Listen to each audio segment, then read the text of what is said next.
Can you hear me? I can hear you, Satish. Very, very good. Very good. Okay. Good. I just wanted to make sure the quality of sound is fine. It's very good. Okay.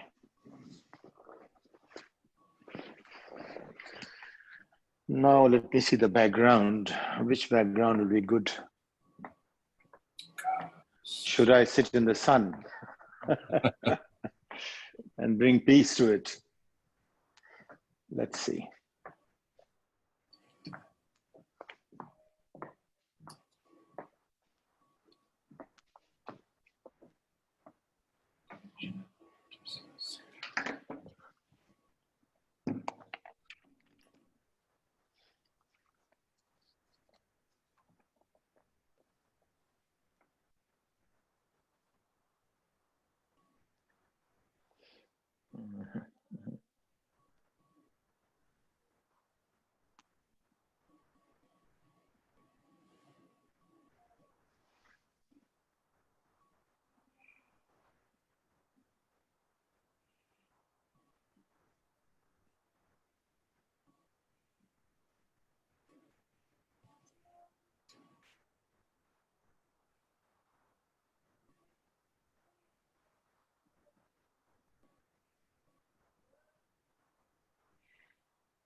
Okay.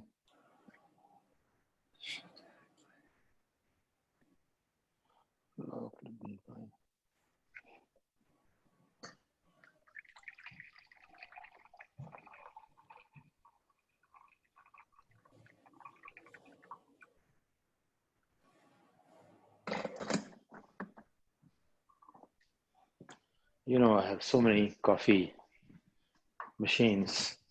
Each one prepares coffee in its own style.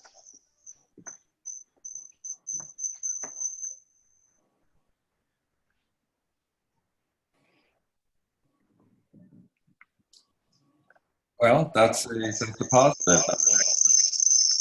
So you tell me, is it acceptable view in the back?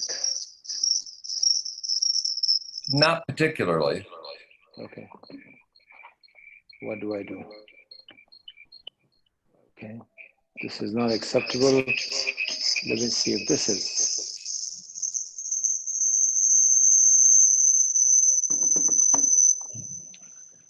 Will this work? Not quite.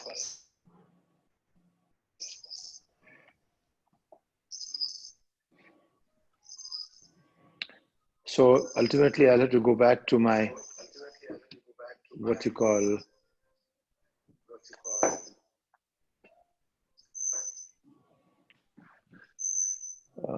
the virtual view. How is this? Too much of, you didn't like it. It's okay. You've got the window behind you, and so that Okay. makes the light on the left side a little Okay. lighter, a little darker on the right side. It's okay. It's just I like the one where when you're in the leather chair better, but that's been moved around since. Oh, leather chair. But then you tell me that I'm kind of sulking. So one way is that to bring it closer to me. Okay, let me see.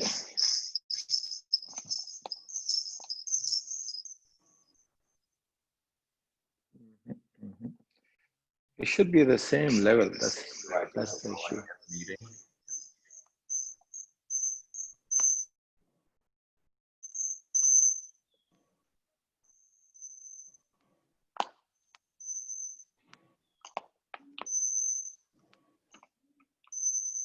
Yes, I've started the meeting. I'm trying to make Satish a co-host. How does this look? I mean, I'm trying to change various minor changes the views.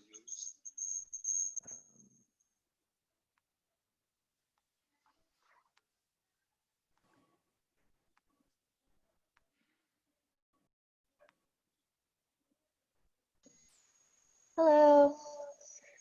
Hello, is it Kathy? Yes.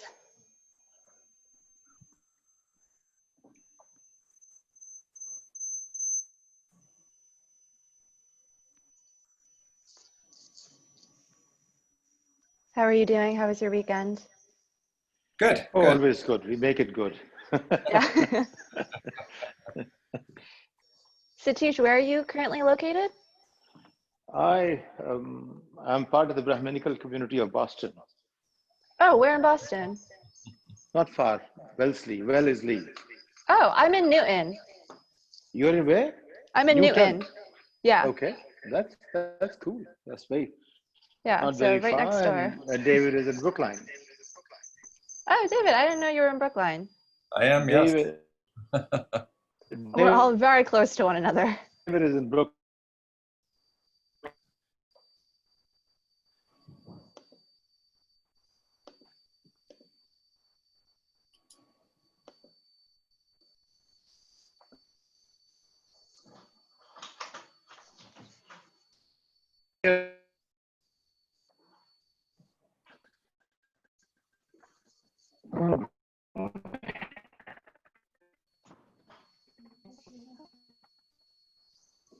Satish, I don't know if you're speaking, but you're breaking up for me. I can't quite hear you.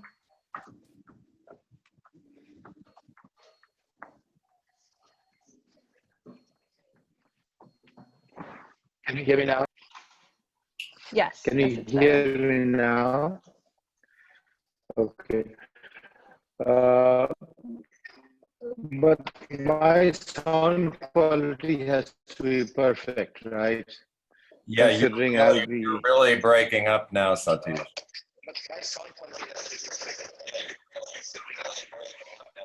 Okay, so I have to go to the same zone where I was, which I will do quickly.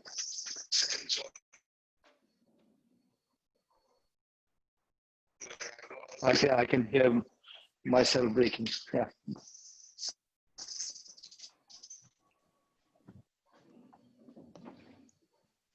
That's why we take half an hour before. I never do these things because you gave me half an hour. So no. Yes. And Shamla and Saji should be joining in a few minutes. That's great. Okay.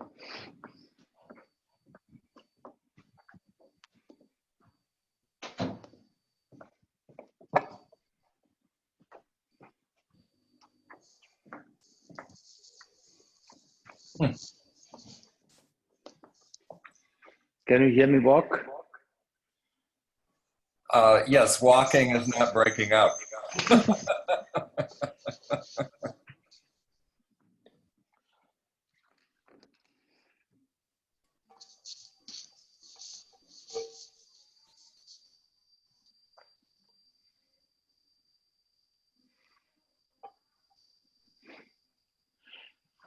Can you live with this view, David?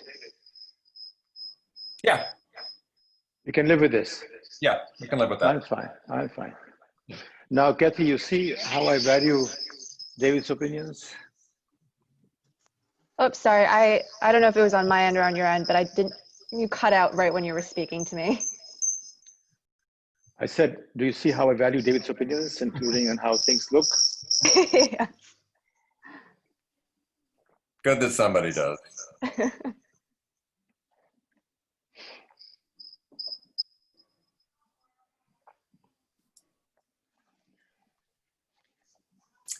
Okay, Satish, you are now a co-host. I'm echoing, right? You're a co-host. I'm the co-host. You are a co-host. Okay. I'm a co-host. I hate to admit to Kathy that I'm doing this for the first time, but I am. No worries. Okay, Kathy's son is now a co-host. Kathy, do you call yourself Soon or Sun? Just Sun. Sun is good. Yeah. Except when Because she's most of my friends from Korea, they used to call Soon. Oh, so I'm actually Chinese. Oh, you're Chinese. Yeah, Chinese it's a or your little. son? Well, Good, so it's good, not good. technically pronounced Sun, but it's just easier for everyone Easy. if it's just Sun. Yeah. You're right. Saji. S-U-N is Chinese. S-O-O-N is Korean. Okay, good. Okay, Saji's on. Hello. Hello, So great Saji. to see your face, Saji. Hello. Which part of the Yes. Can world you are see you me? in? I'm in Sa- Doha, Qatar. Doha, Qatar. Okay, very rich country. Richest country in Well, the world, David. David, that's richest. per capita. Twice per Per capita capita. of America. Well, they became richer when Saji arrived. No, Yeah, that's they, why, they became twice as rich, but before him, it was twice as rich as America.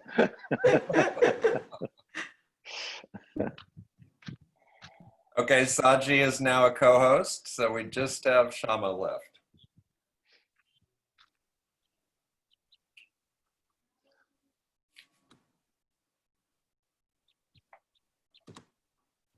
Hello, good evening.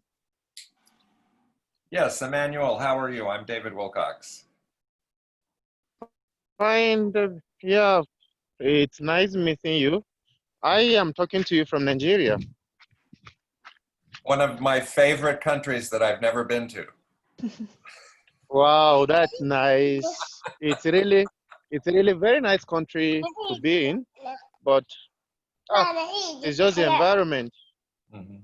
But the weather and the people around are very, very. I'm Abdullah Wow, الكثير Abdul. Hello, Abdullah. Welcome. الكثير من اليمن دولة اليمن محافظة حضرموت. You're coming through loud and clear. Not speaking English. I am speak Arabic.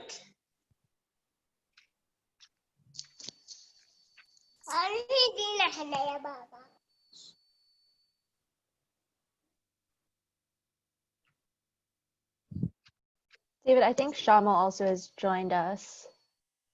Okay. Not speak English. Not speak English. I am speak Arabic. Well, we'll speak in English and you will understand, hopefully. Shamal, can you say hello?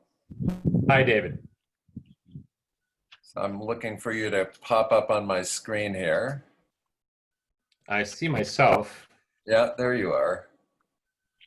Great. Okay, excellent. I see.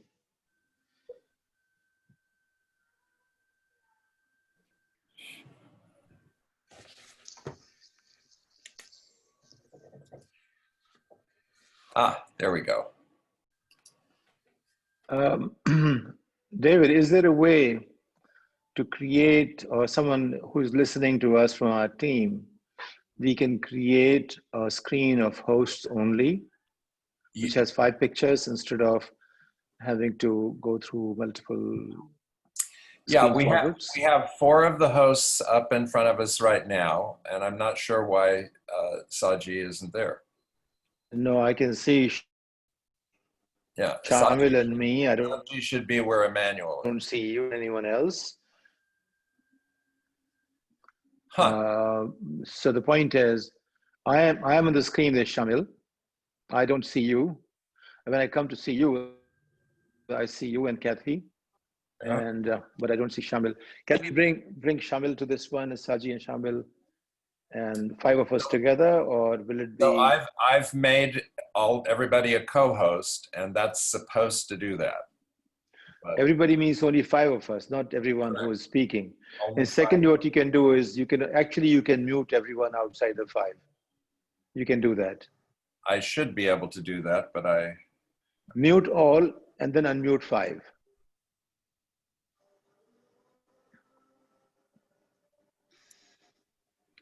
Shamil, hello to you. So mute all, unmute 5. Hi, good to meet you. Good to meet you. Good. Satish, where are you joining from? I'm from Boston. Oh, you're in Boston. Okay. In the neighborhood, yes.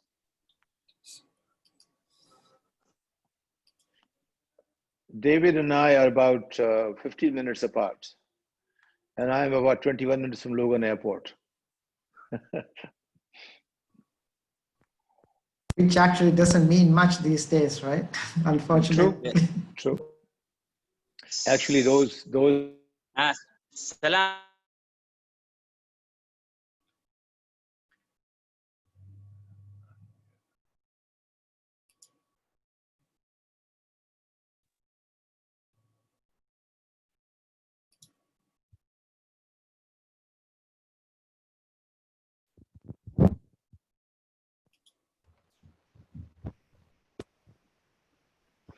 Yeah, I'm fine.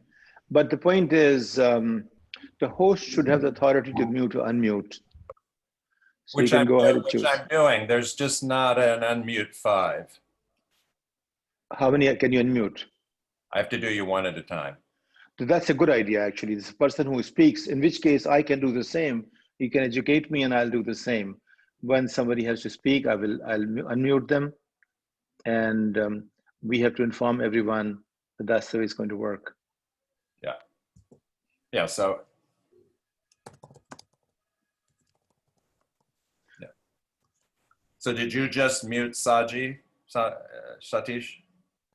I unmuted myself, No, unless there is. I got a notice saying unmute, so I unmuted, but then I muted myself too while I'm waiting for others to join. Okay, great. So now at least I'm unmuted. Kathy looks unmuted. And Shamil should unmute himself. Shamil, and Saji. He's okay. Good. And Saji also. So then 5 of us unmuted, and the rest, as long as authority is with you to unmute it, is fine. Now it works. Very good. Cat's done. Shamil, this is our first time we are doing it like this. We do it on Zoom all the time, but there are only fewer speakers. This time we have more than 2, I mean. No problem. We're all learning more than we ever wanted to about video conferencing. Every day, every time. And when we get started, I think Satish is going to do a couple of introductory questions before the 5 that we agreed on, just to let you talk a little bit more about Search for Common Ground's work to get everybody familiar up to the same page. Sure. Shamil, I like to be comfortably unstructured. David likes to be comfortably very structured. You sound like a good match for each other. Well, there must be some reason that we talk to each other.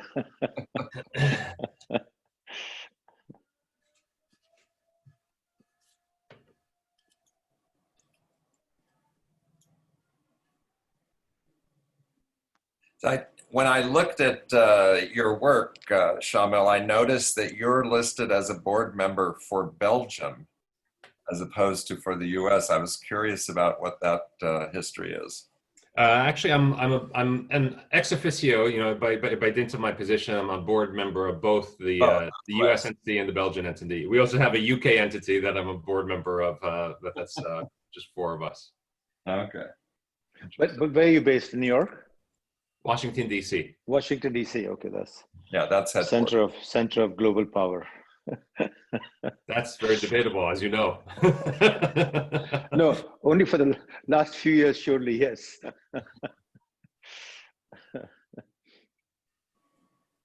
No, I'm just speaking for Washingtonians because I still have a home in Bethesda, Maryland, actually. Oh, is that right? Yes. That's very nearby. I live in northwestern DC, just a few blocks from Bethesda.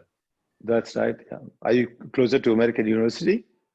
Yeah, my wife is a professor at AU, so we live at the corner of 47th and Chesapeake, so we're very close to Oh, the. I see. Okay, I almost see that. Yes. Yeah. Yeah. Very good. What does she teach?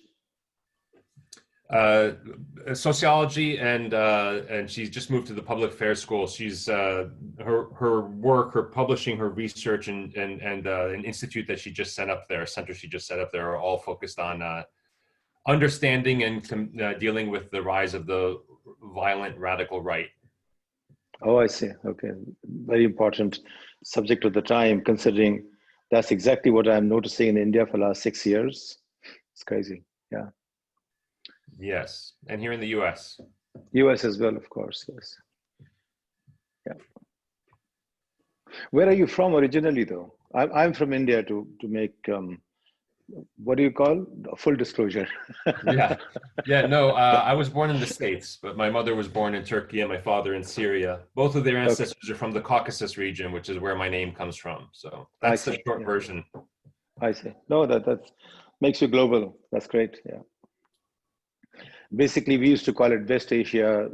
America used to call it Middle East, and I always had that conflict. I went to Fletcher School. Okay, so my history of Fletcher School was when I came there. Dean said, "This orientation session." I said, "Well, I thought I came to the Occident. Should be Occidentation." That was my U.S. opening. Very good. And then they used to say Middle East. I said, "Where is Middle East? I know West Asia." But so basically, perspectives can change where you stand. I mean, in a 360-degree world, which degree do you belong to? Yeah. Excellent. Well, my colleagues Saji and Kathy have their own diverse backgrounds and experiences. So, no, I'm very happy. Basically, we are covering a lot of world here. China, India, US, West Asia or Caucasian world, and Africa. How is that? Excellent. What's missing is the backyard of the US as of now, which is okay. David, you have to start, because you see, no one will ask you to go, while you can ask me to do that. Well, I think I will just introduce our guests and then hand it to you. What you do is first you say, "This is the time. This is the noon in the east." Yeah, we're still about 3 minutes, 3-4 minutes from start. I'm just waiting to hear how you start the opening lines. Well, Saji and I met in Oslo. There you are. That was kind of the original beginning of this cross. When this Indian guy got the Nobel Prize along with the Pakistani girl, that was a great match. I forget both names now. And I was there to host them in Oslo in that year at the award of the Nobel Prize. That's my first visit to Oslo. That was my first visit.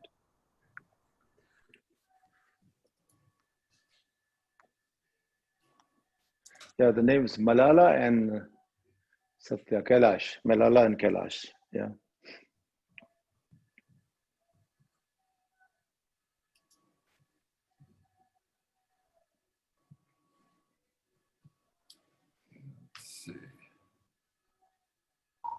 I do have to say, Search for Common Ground has a very active list of people who register. And I mean, that's a very good sign, by the way. I'm so happy to see that people are looking for common ground, compared to everything else where we only have Shamil. Normally if we get one, this time we got 6. Mm-hmm. Very strengths. Yeah. That's great. Great. Hello, Mr. David. yeah, you're saying you can't hear anyone? No, I can hear. I can hear now. Oh. I want to confirm something, please. I want to inquire something. Your co-host, just asked of you muting others while you do the talking, then anybody that has a question, how is he going to participate? Yeah, when we open it up for questions, you should type your desire to ask a question in the chat. If you can try to type the question, that's great. I will try to unmute you so you can ask the question. If I can't, if for some reason I have trouble finding you, then I may just ask the question on your behalf, if that's okay, but that's what we would recommend. And we should also recommend, just in case by mistake, if somebody is not muted, they should mute themselves. Okay, okay. Yeah. Okay, all right, it's no problem. Great. Because otherwise what happens is, Definitely, as soon as you have the question, type it into the chat. well, someone is not muted and there's a lot of activity in the background, we request you to please, those who are on the screen should stop all other activities in the background. No moving of chairs, no conversations, no children coming on board. You know, otherwise we can't hear each other and the whole purpose is lost. So this is for everyone on, right, currently. I'm going to go ahead connected and to mute us. all again, Satish. Yeah, please. Yeah. So that should take care of that. And now I'll unmute.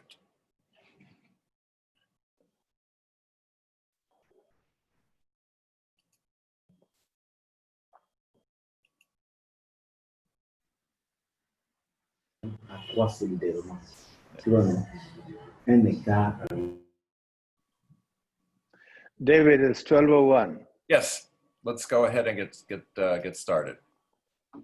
So we welcome everybody to the presentation and discussion today on International Day of Peace.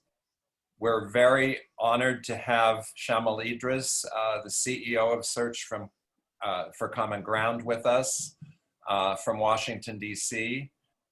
We're honored to have his senior advisor, Kathy Sun, with us, who's joining us actually neighborly close to Satish and I. And also my friend Saji Prelis is joining from Doha. So bringing the other side of the world into the conversation. And he's the co-chair at the Global Coalition on Youth, Peace, and Security. And I would also introduce everyone on the call to Satish Jha. Satish Jha is my close friend and partner. He is the chairman of ReachScale. He is also the chairman of EduFront. And Satish has operated in the world of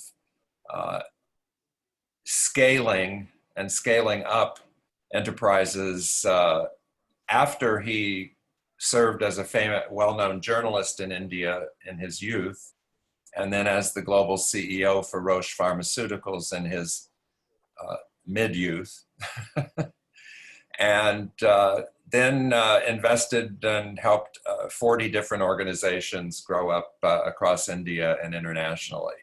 So I am honored to have him as the chairman of ReachScale, and I'll hand it over to Satish, who I think will then hand it back to me briefly before we go into the discussion. Thank you, David, for making it easy for me to invite you again to introduce ReachScale. Before that, I must say, for those who don't know David, probably most of us know him here. He has worked more on scale question in the past decade than anyone else I know. And my interest has been in scaling up. So we look at from two different perspectives, social and governmental and public policy from David's point of view, and how businesses can do that from scaling up. That's where I come from. And together we try to complete a few degrees of the 360-degree perspective. And David, thank you very much for joining us. And I will request you to take a few minutes, 5, 6, 7 minutes to introduce how you see ReachScale looking at the question of peace and conflict resolution and supporting organizations that are in this space to scale. Excellent. Thank you, Satish. I eagerly look forward to the conversation that Shamal, Kathy, and Saji will have with Satish. I may burst in a bit. But my focus for the next few minutes is on the word many. For most leaders, many is a segment, a political party, a state population. But for a few, many means shoot for everyone. Let everyone find the opportunities. Let everyone share their capabilities. Help everyone to get an education. And for today, end violent conflict for everyone. The current pandemic has stressed the importance of everyone. Solving testing or PPE for just a state isn't enough. The pandemic has provided graphic illustration of two words that we've heard more in the last 90 days than we heard in the previous 9 years. The definition of those words is always consistent: at the level that solves the problem. What two-word phrase means at the level that solves the problem? You've heard it so much. The two words are at scale. Remember, PPE at scale, vaccines at scale, testing at scale. So Satish calls shooting for everyone scaling up. Scaling up is the social entrepreneurs end of the spectrum. At scale is the community and countries governments end. Search for common ground clearly leads on scaling up to end conflict, solving problems in 15 of the toughest countries in Africa, 5 of the most challenging countries in the Middle East, and worldwide. Peace demands reaching many. Allowing many to speak, reaching many means innovating at scale. It means leading on 2 fundamental realities. The first reality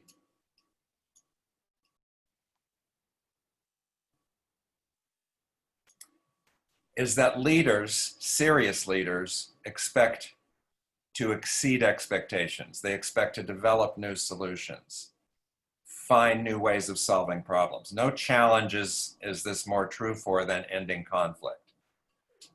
They also build organizations that create critical mass leadership teams that create leadership at scale. And combining the network effects from both of those is how you actually drive change.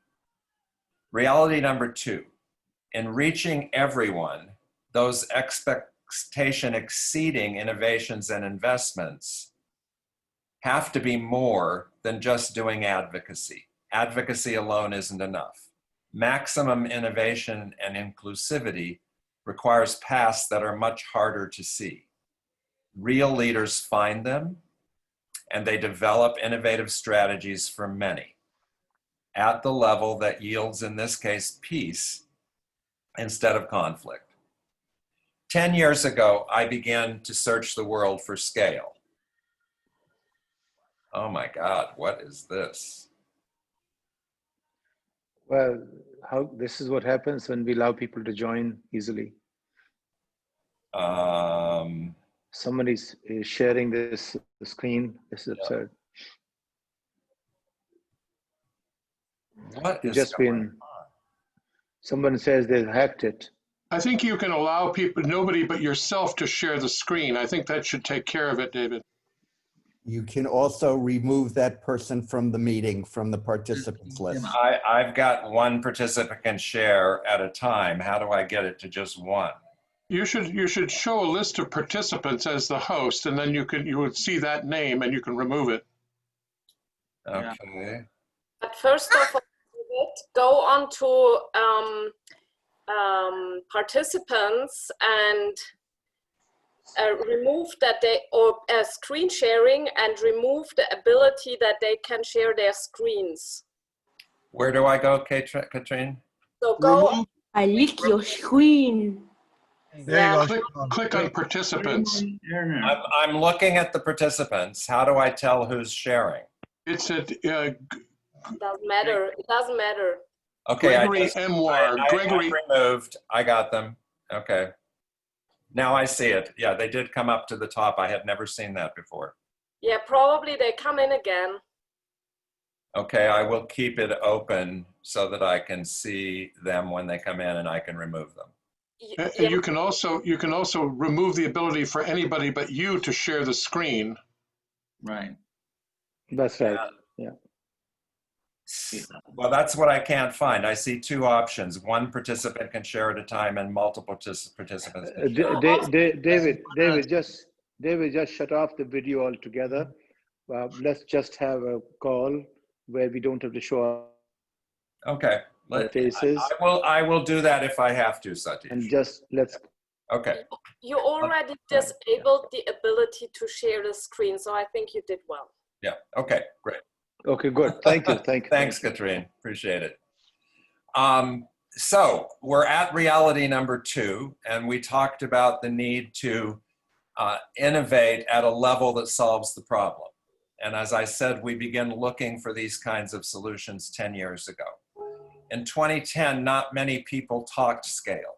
The focus was on social networks that would somehow solve problems that organizations had failed to solve for decades. Problems like water or education and the rest. Opportunities like freedom from conflict. I thought, what if we borrowed the network effects ideas and applied them to these other problems? Not just networks to advocate, but on-the-ground networks that engage and solve, combined with worldwide networks that scale and solve. We found plenty of social entrepreneurs with solutions. We identified over 3,000. We went to the social entrepreneurs and asked them, is your solution scaling up? Only 300 made the grade. 10% of the 3,000 working on every imaginable problem. Search for Common Ground was one of those. As we discovered the 300, we began asking, what are they doing that's different? Not an easy question. They were in different countries, different sectors, working on different problems.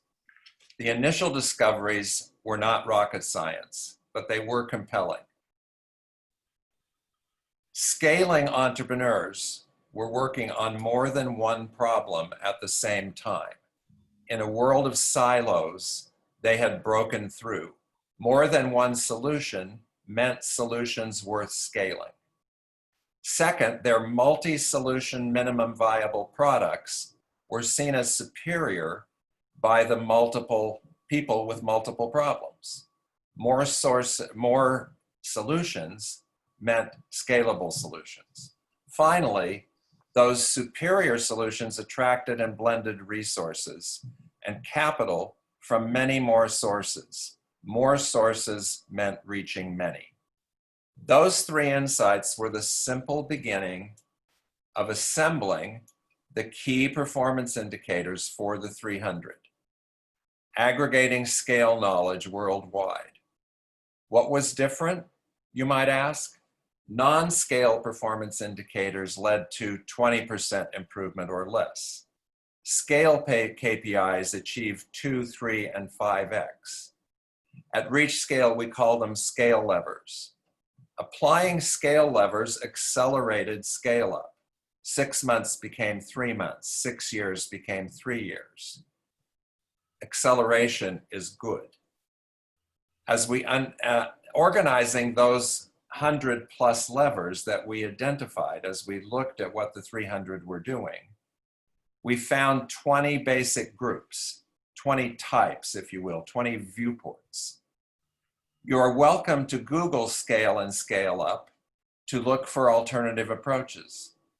As far as I know, this scale formulation and aggregation has never been done before, nor is anyone else doing it even now.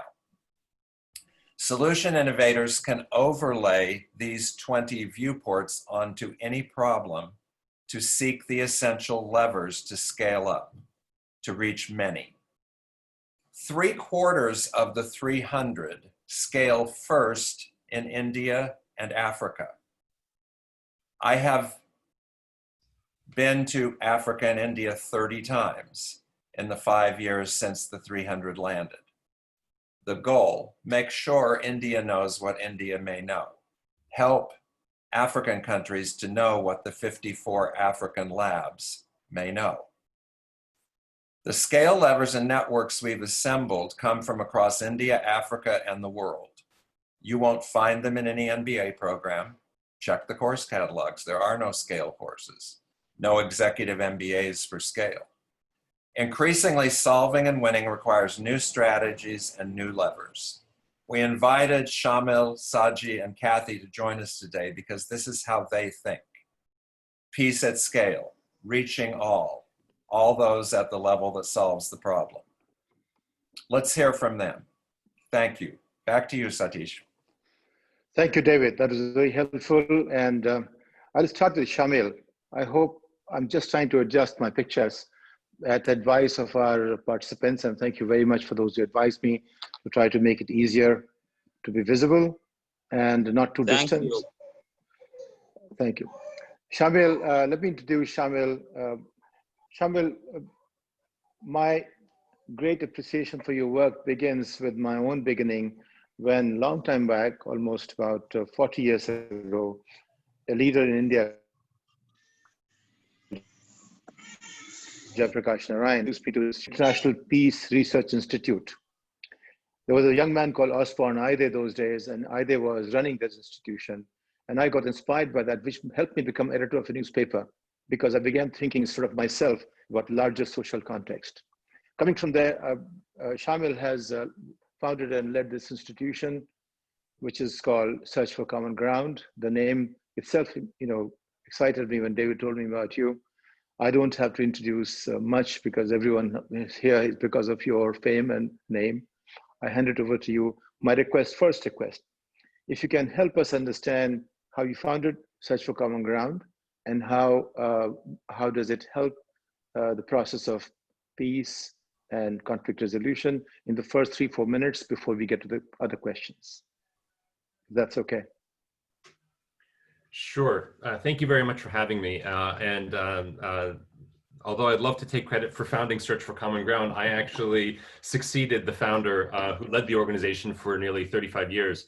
So I will tell you briefly the founding story. Our founder's name is John Marks, and John was an American Foreign Service officer serving in the State Department during the Vietnam War.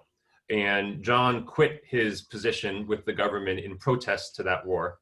And he joined the staff of the American senator who wrote the legislation that cut the funding to the war, which is what ended the American involvement in Vietnam. And John then went on to write 2 best-selling exposés of the CIA. So in that era of the 60s and 70s, John was becoming somewhat of a known figure in the anti-war, anti-establishment movement. And John had an epiphany, a life-changing realization in the late 70s. On 2 fronts. One was, and he still describes it this way to this day, one was that he realized his entire life was oriented around adversarial activism. As he puts it, he was spending all of his time tearing down the old system rather than building the new system. And it was a very negative place to be. And the second was that as clear as the issues seemed to him that he was activating on, as black and white or that they seemed, once he met people and got to know people who sometimes disagreed with him, he realized that oftentimes there were greater nuances than he had appreciated. And so in 1982, John established Search for Common Ground as an explicit effort to move from tearing down old systems towards building new systems. And at the core of our methodology is something that was really in John's personal insight at that time, which is that conflict itself is neither a good nor a bad thing. Conflict is the natural existence of friction that happens when differences come into contact with each other. Different ideologies, different religions, different cultures, different perspectives. And in fact, conflict, when it is handled well, can be the most generative and creative source and can yield the most creative and sustainable solutions. You can think about it in your own communities, in your own work. When you get a diverse community of people with many different perspectives contributing to the same problem-solving effort, you're going to get a better solution. And it's going to bring more people along with it. Of course, when conflict is not handled well, it leads to polarized societies, and in the worst case, to violence. And with violence, you see every other measure of human well-being drop to zero. Even decades of gains in development or education can be destroyed by weeks of mass conflict. The way that Search for Common Ground goes about transforming conflict into its positive potential and avoiding the negative potential is very much to invest in and support local leaders who cut across the dividing lines in their own communities and supporting them to foster the cooperation across those dividing lines that can really transform relationships and ultimately transform systems. And at the end of the day, it really is about improving lives and enabling people to reach their full potential. So I'll stop there as a high-level overview, but I will simply mention one other thing, which is today we have offices in 28 countries. We employ nearly 1,000 staff. You've been very kind in your description of me, but really the engine for transformation is really found in those frontline, courageous peace builders working in their own communities, oftentimes at great risk, if not to their reputation, sometimes even to their physical safety. So all credit really goes to them. And some of them are with us on the call today, so I give them a virtual hello. That's great. In fact, I used to think that learning should be about understanding how to deal with each other and expand that to a world. How can we deal with each other peacefully? How we negotiate is in other words, search for common grounds should be the meaning of learning. Having said that, we don't read about these things in schools, colleges as we grow up. All we know is to look for ourselves. When we look for ourselves, we create conflict. The conflict that you're dealing with, the leaders that you are supporting, are they looking at local, regional, what level of conflict resolution they're looking at? Well, there's a great deal of integration between all these different levels of conflict and potential peace building in today's world. And, frankly, the experience we had on this call today with one individual deciding they want to disrupt a well-planned initiative with many, many other people is a perfect, frankly, example of what's happening in the world today. Power is disaggregated. And the traditional approach to power and to solving problems by appealing only to a limited number of people in traditionally powerful positions simply is not fit for purpose to the reality of today's world. And you have to integrate all stakeholders and all who have a stake in the outcome in the design and in implementation of peace-building approaches. Because if you leave out people, you sow the seeds for future violent conflict and future disruption. And so that introduces both a great opportunity for the world today, because we're more connected than we've ever been in human history, and a tremendous challenge. There was a deep analysis done by the RAND Corporation of 26 different efforts at peace building and what was called nation building at the time. They looked at 4 kinds, those that were led by the UN, those that were led by the European Union, those that were led by the African Union, and those that were led by the US.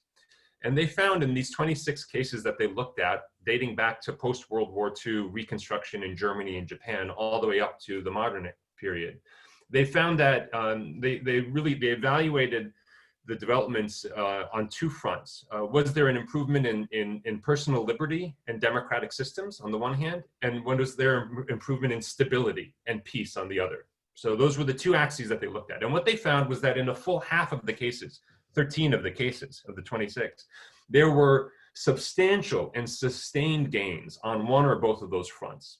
So there was a lot of hope, but if you look deeper into the data, you look deeper at what was going on there, what you found is that in those places where there had been real gains, either there was not great power competition, or there had been competition and one side had quote unquote won, as in World War II, right? So if you look at the places where those advances were made in places like Macedonia and Timor-Leste and in Sierra Leone and Liberia, these are wonderful examples of real progress having been made over the last decades. You don't see the kind of competition that you're seeing in places like Syria, Iraq, and a number of conflicts today. And so the challenge of these different levels that you're talking about comes in both directions. On the one hand, the local can become international very quickly. An individual or a small group of individuals can destabilize entire countries or regions in ways that wasn't possible before. And at the same time, we're so interconnected that the great powers vying for influence can really destabilize countries and entire regions that are thousands of miles away. And so how you tackle these issues, I will just give a couple insights from our experience. First, you have to define the boundaries of your engagement by the boundaries of the conflict. You know, the way that the international system deals with conflicts today, they still deal with them very much on a country by country basis. There's practically no conflict that we're aware of or deal with that respects national boundaries. They are all regional to some extent, and some of them span with proxy powers all around the world. And you have to define your engagement by the boundaries of the conflict, which are rarely just the national boundaries. Second, you have to engage people who have constituency. And in today's world, constituency is not just whoever happens to have political power. And in many cases, whoever happens to have political power represents very little actual constituency. One of the biggest movements that you're seeing, and Saji and our team has been at the forefront of this, and many of the people on the call, is recognizing the important power of young people and the degree to which young people are oftentimes among the primary victims and in some cases perpetrators of violent conflict and need to be integrated in crafting of the solutions. Another often forgotten community are women. And if you look at cases where women have been integrated into peace processes, you see that they last substantially longer when women are included. Not because women are generally more peaceful than men or any of these blithe stereotypes, but first of all, we're talking about more than 50% of the population in many of the places where we work. And what we find, without giving into stereotypes, is oftentimes women participating in peace processes are less preoccupied with power sharing, who will have power, and more preoccupied with how are we going to make this work? How do we allocate responsibilities for actually improving people's lives? And so traditional peace processes that exclude, whether it's youth, women, or other stakeholder groups, simply don't have the legs to deliver. So the second element after you define the boundaries by the conflict is engaging people with constituency. And the last thing I would say is that in paying attention to scale, how do you overlay scale on all of this? In our experience, solutions have a chance to sustain and grow without continued external support if there's a shift in institutions. Those can be ministries, they could be media syndicates, a shift in social norms, how a critical mass of a population talks about and deals with its differences, or a rise in local markets that will, provide the resources for an ongoing peace-building intervention. Any one of these three triggers, if you reach that level, means that the change that's been instigated is going to sustain and even grow without reliance on external support, whether from an organization like Search for Common Ground or the broader international community. Shamil, you speak so well, I'll rather go on listening to you. But having said that, let me just point out, from a common man's perspective, constituencies are the reason for conflict. My constituency wants something, somebody else wants something else, now there's a conflict. We begin with that. So how do you look at, and very quickly, because I do want to bring in some other questions as well. So you want to begin with the constituency, and that's the reason for conflict, right? So how do you go about it? What do you do with the constituencies and when they're at conflict? Well, I think it's very difficult to answer the question in the abstract. One of the problems, I think, with approaches to conflict in conflict settings oftentimes is people overemphasize the conflict analysis and the problematizing and tend to think there's no hope.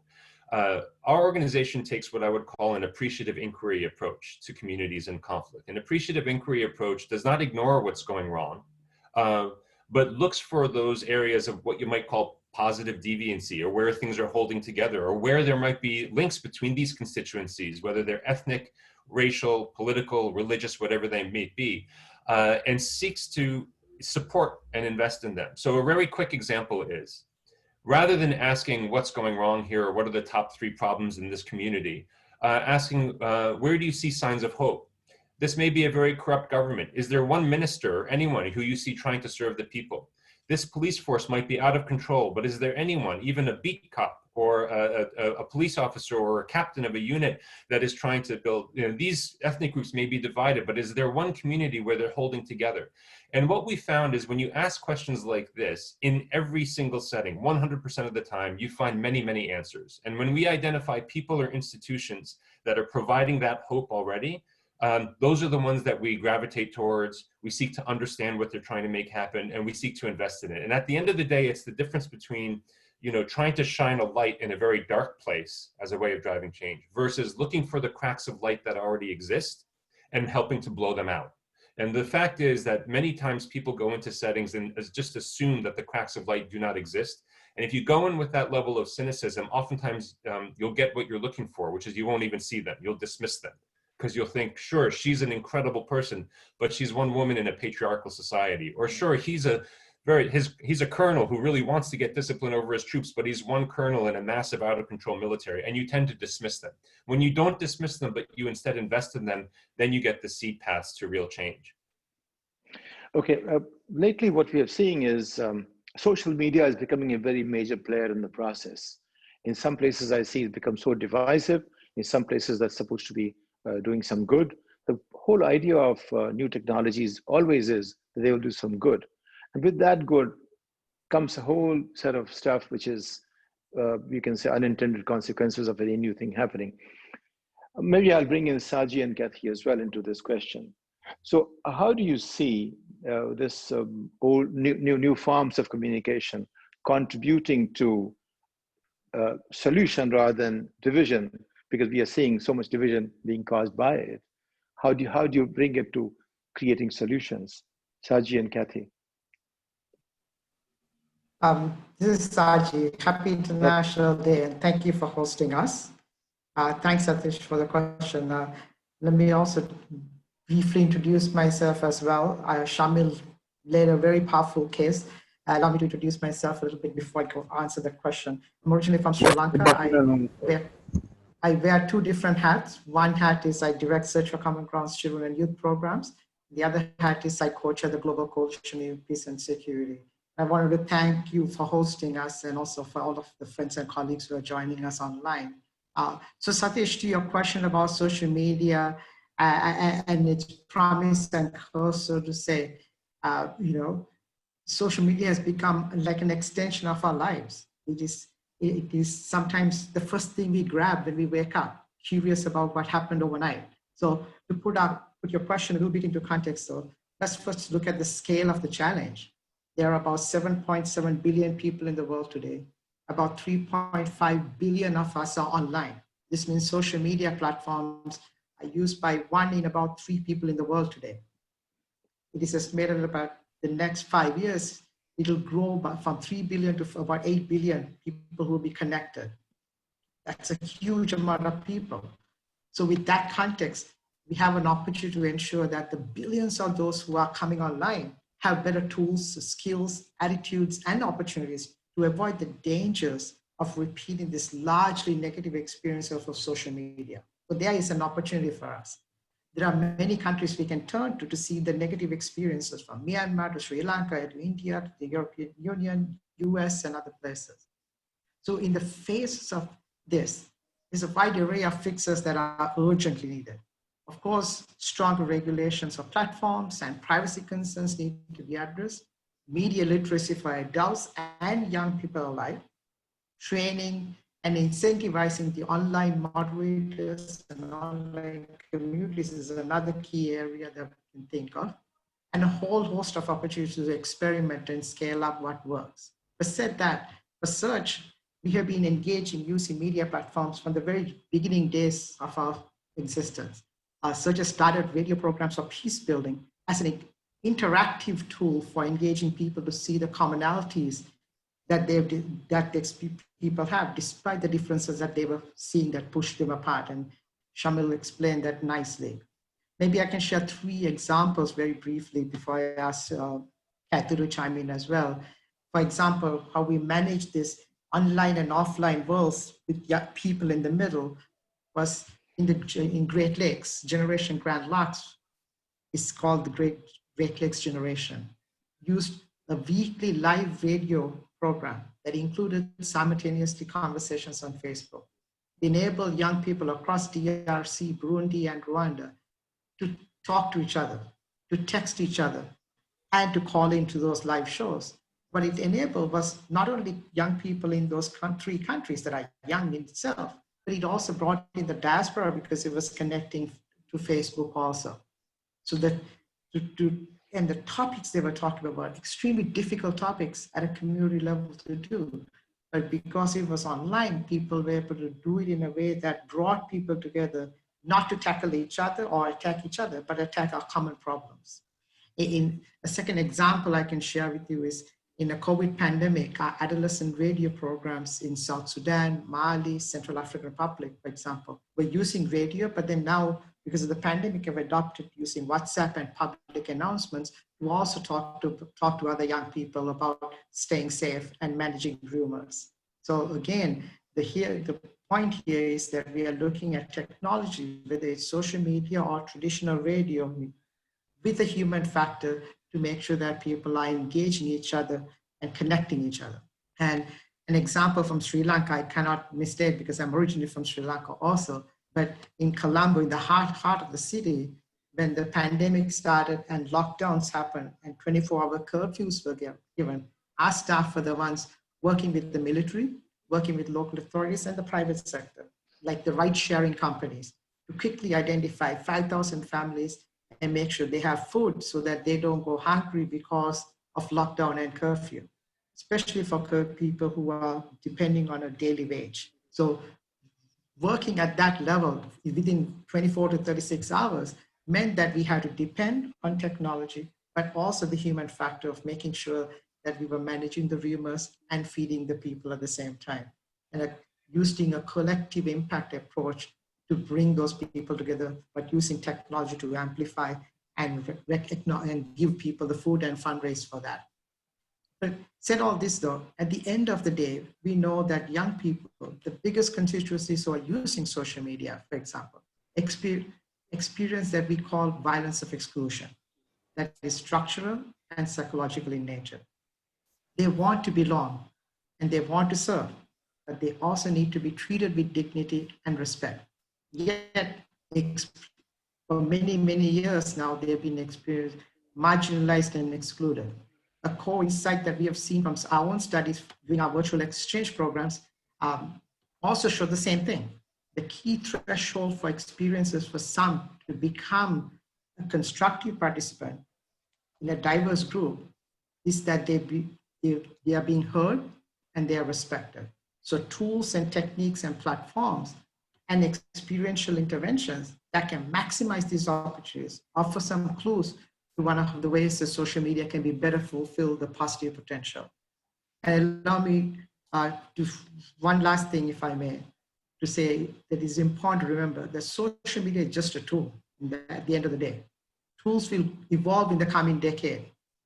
So we should be equipping we the people to deal with our differences better, so that no matter what tool may come up, we the people are better equipped to deal with our grievances better. And I think that goes back to David's question of at scale for many. And the for many are not the tools, the for many are the people who we need to be engaging with.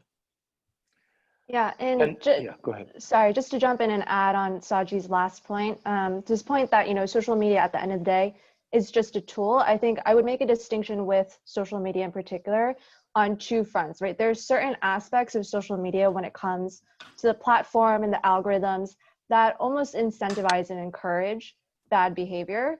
And so, for example, the fact that sensationalized content is the type of content that tends to get promoted on social media, or the fact that information has become hyper personalized. And so we're fed content that we already like and that we already know, which creates these echo chambers. And so when it comes to these more fundamental structural aspects, Search is forging formal partnerships with social media companies and technology companies to really figure out ways that we can work together to make these platforms more conflict sensitive. But I think to Saji's point, right, there are certain aspects of social media that are just, at the end of the day, contingent on how we as people use them. So, and they're more net neutral, right? They can be used both in positive ways or negative ways, depending on who's using them. So for example, when it comes to online communities, they have the potential to be these really rich places where diverse people, groups of people are brought together, get to connect with one another in ways that were never possible before. But at the same time, a lot of these places have become very, very toxic environments where conflict is really poorly managed. Right, so the work that Search is doing is really trying to get more of the positive experiences and less of the negative experiences. And we are actively working with and training online moderators and social media influencers so that they're able to more effectively navigate these types of conflicts and create these positive environments. So as an example from Saji's home country, we did some work with a dozen or so social media influencers in Sri Lanka, where we equip them with the skills to deal with hate speech and misinformation ahead of their election. And the campaigns that those few social media influencers ran reached over 5.5 million people, which is more than 25% of the population there. right? So really creating more and more of these positive experiences that have the broad reach, that are reaching everyone with the problem, to David's point. And similarly, one of the most powerful ways that people are using social media platforms is by facilitating these loose self-starting networks, right? We've really seen the power of these with recent social movements, for example, Black Lives Matter. But at the same time, these types of networks are being used by terrorist groups. So again, really trying to tap into and actually create these networks in a positive way, particularly around peace. Kathy, very quickly, when you look at the global scenario, and since you are across multiple countries, where is social media today being effective on the negative side more? Is it in the European American context, or is it in the non-European, non-American context that you find negative forces of social media gaining greater influence, so to say? I mean, I think it's really everywhere. You know, to Saji's point, we've really seen these negative impacts in a lot of places. Particularly, he mentioned Myanmar and Sri Lanka, where we really saw online violence translate into very real offline violence. But at the same time, places like US and Europe, right, we can't say that that's not the case either, right? There's a lot of really toxic information, toxic communities that are being perpetuated online. And in quarantine, there's definitely been, you know, a lot more, you know, radicalization information going on, even in westernized countries. So I would say this is a pretty global problem that cuts across all countries. Is not necessarily specific to any particular region or area. Okay. Saji, let me come back to you. When you look at the current challenges and the way you address them, which are the couple of you know, shining points that you can see, and how would you like to scale them up globally from your success stories? So there are lots of shining opportunities, Satish, to think of. I mean, for me, when I work, because I have the privilege to work with a lot of young people around the world, and when you think about, we mentioned the continent of Africa, the median age in the continent is 90.6 years of age. So it's a young population, the youngest continent in the world. And today, as we sit here and talk, there's 1.85 billion young women and young men between the 10 and 24 years of age in the world right now. Out of them, about 1 in 4 of them are affected by violent conflict. So a lot of the countries we work in, the young population exceeds the rest of the population. 70% of the population is young. In Niger, in the Western Africa, the median age is 15. So we're looking at a significantly young population. So when we think about what's the response to these massive youth populations, if we don't understand how young people tick, how they think, then we have a mismatch of programs and the interventions designed for them. And for many years, the international community has been responding to this massive youth bulge, seeing with a policy panic framework, seeing them as the troublemakers or burdens that need to be controlled. So there's been myths and stereotypes of our young people contributing to violence, and I think Shamil laid the foundation really nicely. That search looks at the flip side of it. Instead of a youth bulge as a problem, we look at a peace bulge as an opportunity, so to say, to flip the coin. And we've been leading this effort by asking a new question. So Shamil talked about the positive use of the flip, so to say. For us, instead of looking at why are young people joining gangs or violent groups, we ask ourselves and force the international community to ask a new question. And the new question is, why are most young people peaceful? As soon as you ask that new question, you have a whole plethora of new answers that you discover. And the new discovery is over 400 million young people are not using violence to address their grievances. And that provided us, that was the foundation that kind of really shaped the global youth peace and security agenda that is now slowly starting to become known. For such, we were able to bring together key interlocutors in the UN and international community to come together and provide that oxygen for that 400 or so million young people who were peaceful, who were neglected and not getting attention.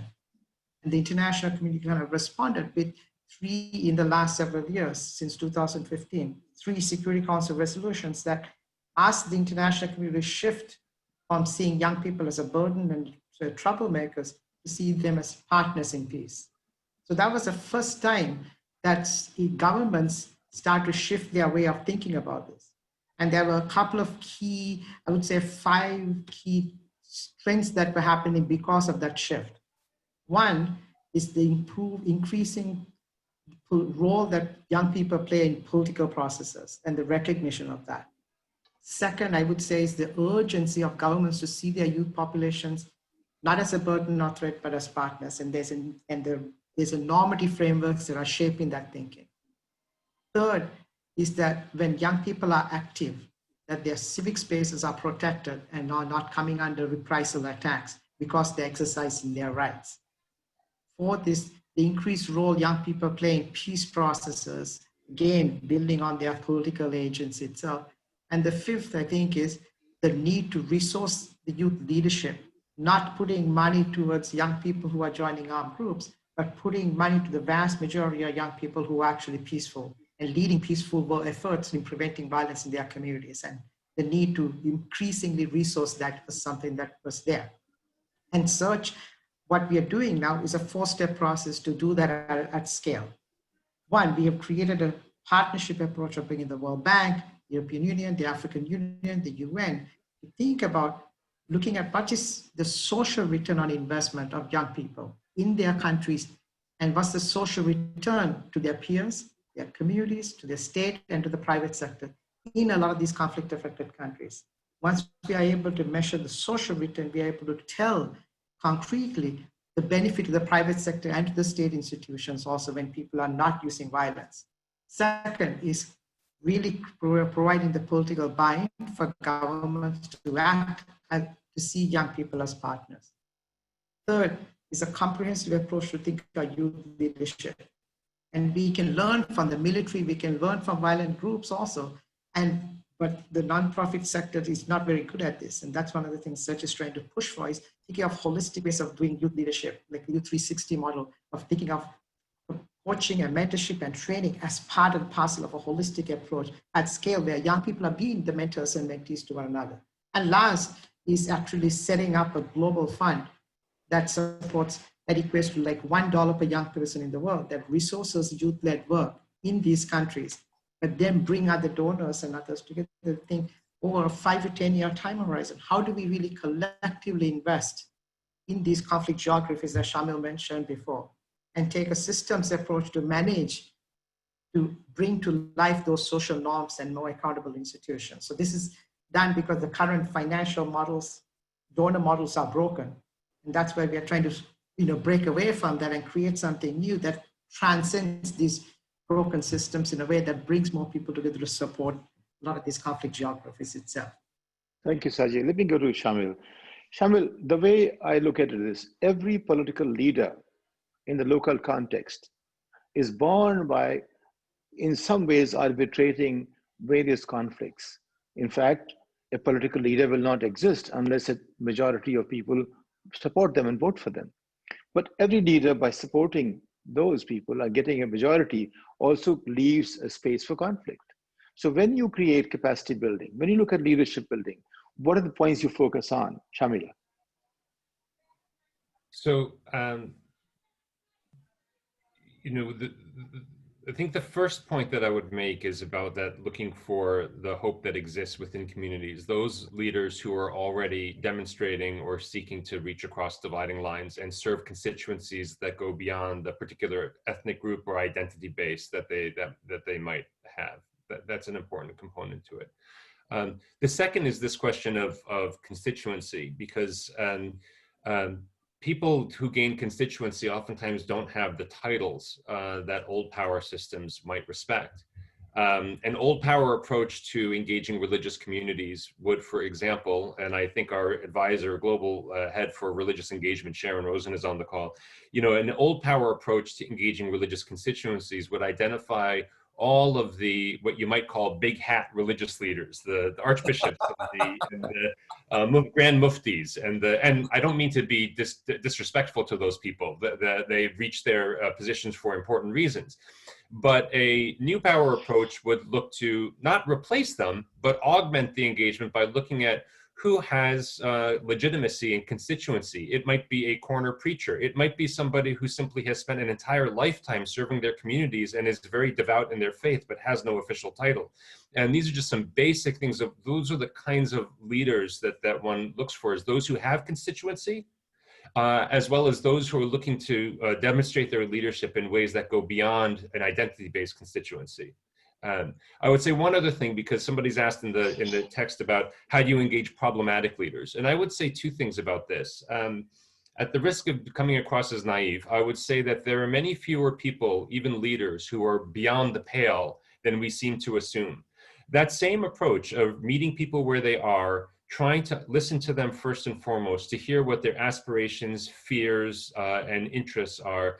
That's this approach that we also take towards leaders. And what we found oftentimes is that in this era of much more chaotic conflict, much more disaggregated power, that many leaders retreat to what they know, not necessarily because they have evil intent, but they don't know any better. I'll go back to the example on this call. The beginning of this call was disrupted by somebody who hacked in and tried to disrupt everything. Now, the response to that from a leader can be to simply get angry at the whole system and shut it all down. And the more and more of those kinds of attacks you take, the more likely you're going to react in that way, right? And what we found is that, and I'll give you a very specific example. I won't give the country, but a national security advisor of one of the countries where we work with was talking to one of my colleagues and said, look, part of my job is to ensure there's not a single terrorist attack in this country.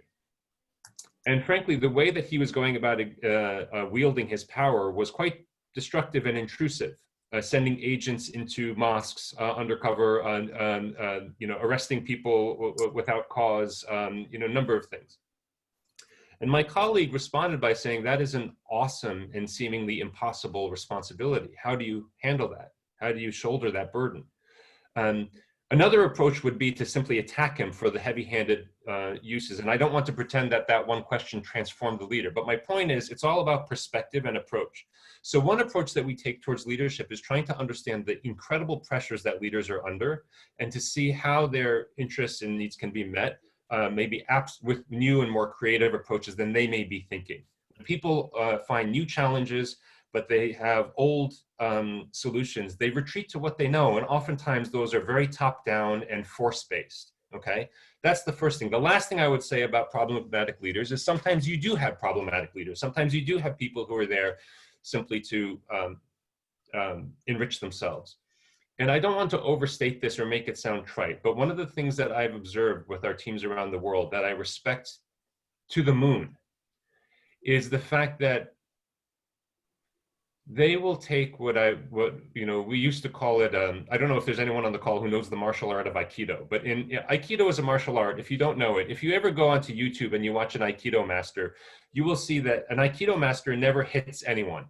An Aikido master always absorbs the blows that are coming from an attacker and just deflects them 5%. Sometimes they will flip their attacker, but their whole goal, even in a physical fight, is to get both them and their attacker to a safe place.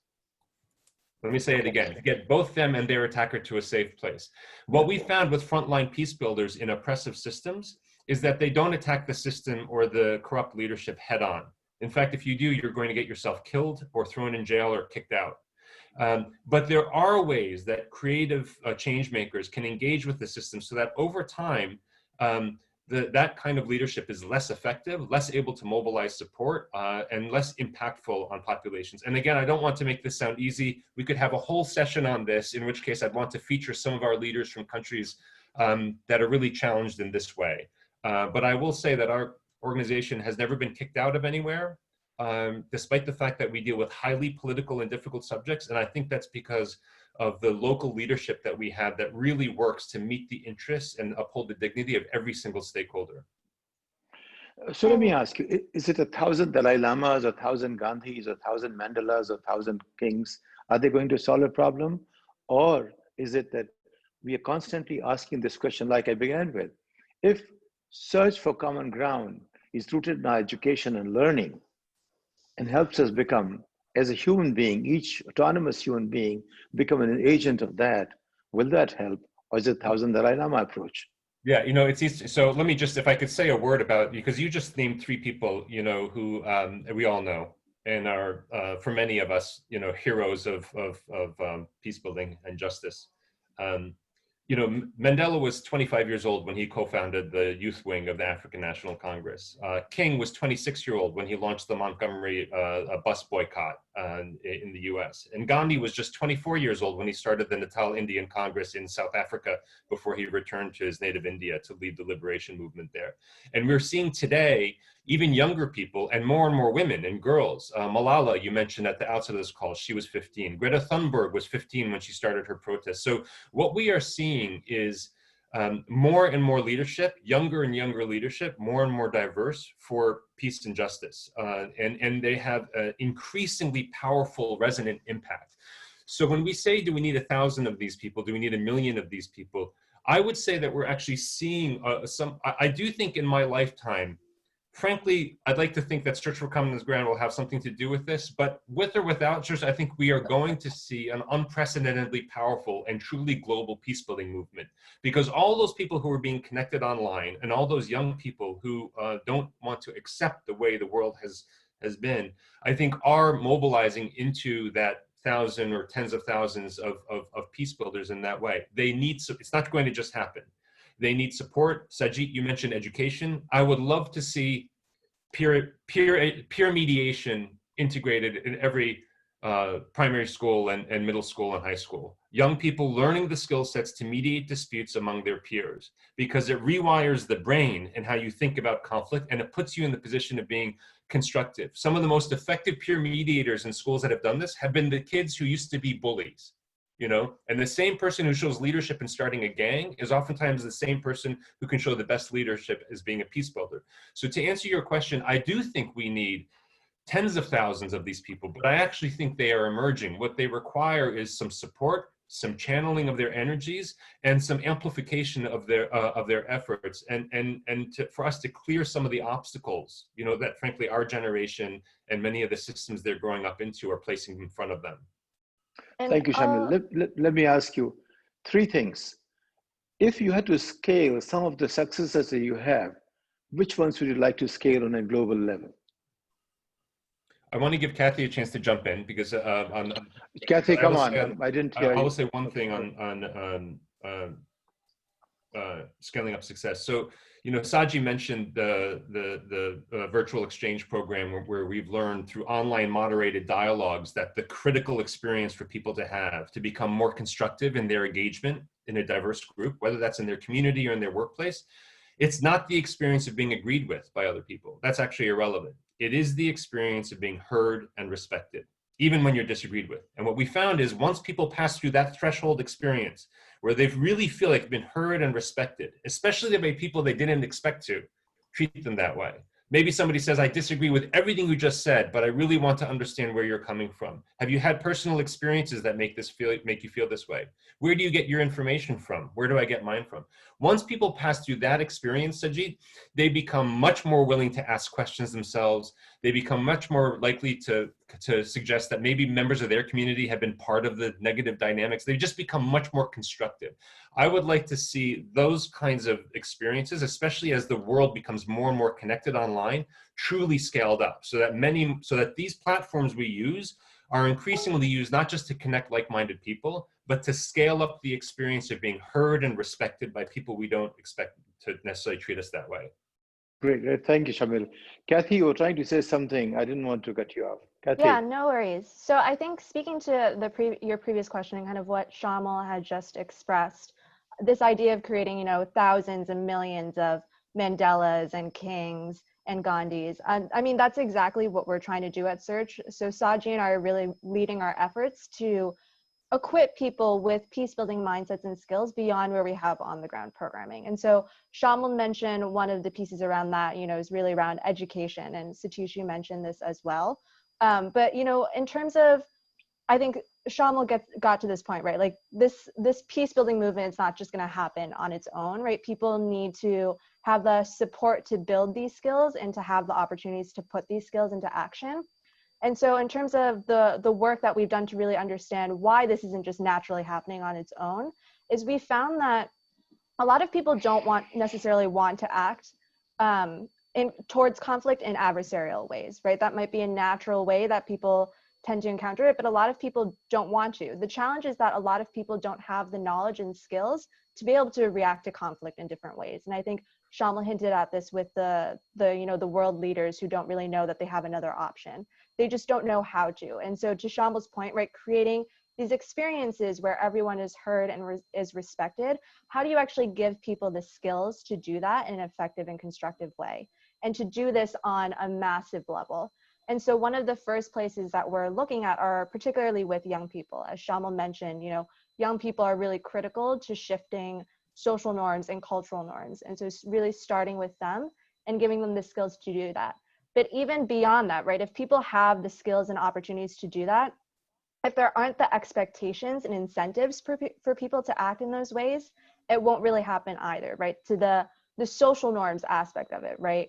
Expecting people to behave, to react to conflict in a different way. So also creating really the institutional buy-in, the policy frameworks, the knowledge frameworks that really provide the wraparound in terms of encouraging people to respond in those ways.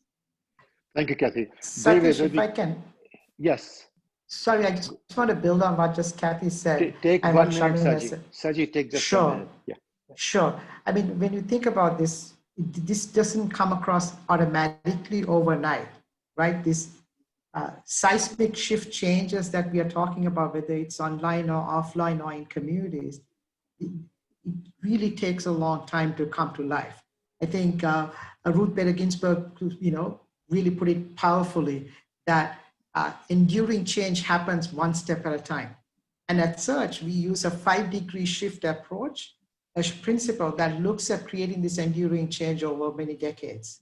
I think that's important to keep in mind as we're thinking about scale from the community's perspective about norms and institutions. We can't change those overnight, and that's something we are invested in over decades and 2 decades to actually see through. So I just want to put that into context also, to not give people that this is something that's going to happen quickly by an app or something like that also. These things take Very, time. very good point. Thank you, Saji. David, having heard these three very, very inspiring and in some ways capturing a very vast topic in a beautiful 1 hour, I'd like to get back to you. How do you see you can help all of us, speed up the pace or the way you talk about scale? How do we take it from here to there? Well, this has been a wonderful... Only 2 minutes though. 2 minutes, a wonderful conversation. I will start by saying, I am not going to close down the site when we finish. And I'm not going to do that because I would encourage everyone who has asked a question to go to the chat box when we finish and read through several of the interactions between Shamil and some of the questioners. I've responded to a couple. A lot of the questions are being answered in chat, which is you seldom see. It's really an interesting thing. So I will leave it up. Very simply, the way Shamil talked about regional conflict is what we are missing on the other side. We define doing solutions inside a single country when we do good in almost every case. We don't have a scope of scale that enables us to say, I'm about to do something really important in this place. How do I expand the impact of what I'm going to do in this place so that it resonates across multiple other locations? And the incremental cost of adding that scale thinking view is relatively modest compared to the cost of doing the original thing. And that begins to prepare the other places so that they can experience scale. And when you then bring these multi-problem solutions into play, I can now, instead of doing one problem in one country, I can think of doing multiple problems in multiple countries because it's all built into as part of the same combination. much of the thinking around conflict resolution that Shamil, Saji, and Kathy described, there's an equivalent set of thinking around scale that really is totally different in terms of how you think about things. These can come together. They can happen together, but we need both of them at the table, and we need to expand the solution the same way conflict expands across the region, across the continent. Thank you very much. I don't know if there is a way to continue the chat conversation after this session is closed, but I would recommend that at least someone basically saves the chat and based on that responds to people. Thank you very, very much. I think it's been enlightening and for me at least, and I hope everyone enjoyed it. Shamil, thank you very much. Amazingly articulate presentation from you, Saji, and Kathy. And thank you, David, for organizing it. Thanks. Appreciate it. Yeah. Thank you all very much for featuring this. Thank you all. Bye-bye. Please spend a few minutes with the chat. We'll leave it up for 20 minutes. Okay. Okay. That's a good idea.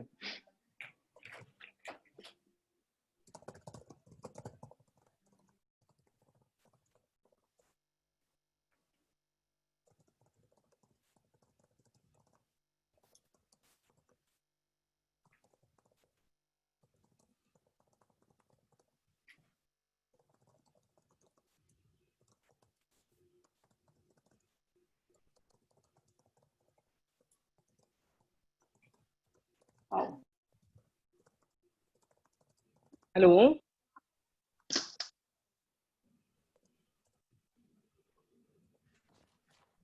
Hello, conversation is over. We're finished, but we're leaving you time to go through the chat and look at the conversation that happened there. Okay, thank you so much. If you have, due to internet problems, I could if you not. want to add a question there that you didn't feel was answered, go ahead and we'll follow up with people. Okay, thanks.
Hello?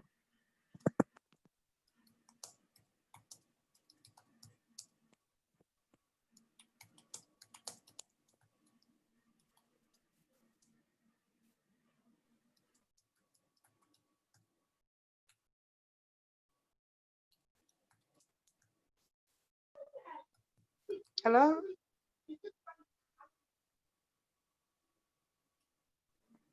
Yes.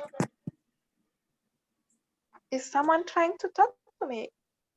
Yes. The session is over. I'm about to end the meeting. Okay.